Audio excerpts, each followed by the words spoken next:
Bonjour, bonsoir les amis, on est de retour avec une nouvelle leçon. Alors abonnez-vous à présent si vous n'avez pas encore fait et dans un instant on commence. Aujourd'hui nous allons parler des éléments clés de la phrase. Alors la phrase se compose de sujet, de verbe et de complément. Premièrement le sujet. Le sujet est celui qui fait l'action, c'est-à-dire le responsable, l'auteur de ce qui est dit, de ce qui est fait dans la phrase. C'est la raison pour laquelle, pour pouvoir trouver le sujet, il faut se poser la question qui fait l'action. Et celui qui fait l'action, c'est le sujet, mes amis. Alors, le sujet peut être un nom. Par exemple, Robert mange. Alors, Robert est le sujet et c'est un nom. Il peut être un pronom. Exemple, il mange. Il est le sujet et c'est un pronom. Il peut être un infinitif. Par exemple, manger lui plaît. Alors, manger est le sujet et c'est un infinitif. Il peut être un groupe nominal. Par exemple, le chien du voisin mange. Alors, le chien du voisin est le sujet et c'est un groupe nominal. Il peut être une proposition.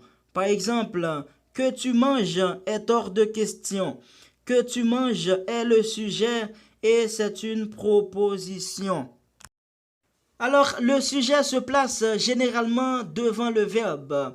Cependant, parfois, il est placé après pour des raisons stylistiques ou grammaticales. Et quand ça arrive, on parle d'inversion du sujet. Et le sujet est inversé dans les cas suivants. Premièrement, dans des propositions interrogatives. Par exemple, que penses-tu?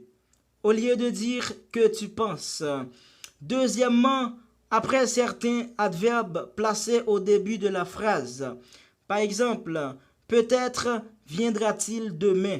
Au lieu de dire peut-être il viendra demain. Troisièmement, dans des propositions relatives. Par exemple, il se demandait à quoi pensait son fils. Au lieu de dire il se demandait à quoi son fils pensait. Et quatrièmement, dans une proposition commençant par un complément circonstanciel de lieu ou de temps. Par exemple, sur la route venaient de nombreuses voitures. Au lieu de dire sur la route, de nombreuses voitures venaient. Alors le verbe s'accorde toujours avec son sujet, peu importe l'endroit où ce dernier est placé. Par exemple, les travaux qu'exécute cet homme sont très intéressants. Premièrement, nous allons trouver le sujet. Et pour cela, nous allons nous poser la question qui fait l'action d'exécuter les travaux. Alors, cet homme. Donc, cet homme est le sujet et il est à la troisième personne du singulier. Et pour cela, le verbe aussi doit se mettre à la troisième personne du singulier. Deuxièmement, comme exemple, dans la rue circulent beaucoup de voitures neuves. Donc, nous allons nous poser la question pour trouver le sujet en disant qui fait l'action de circuler dans la rue. Alors, beaucoup de voitures neuves. Donc, beaucoup de voitures neuves est le sujet et il est à la troisième personne du pluriel. Donc, le verbe aussi doit se mettre à la troisième personne du pluriel. Maintenant, nous allons parler du complément. Alors, un complément est un groupe de mots ou un seul mot qui donne de l'information sur l'action ou l'état exprimé par le verbe.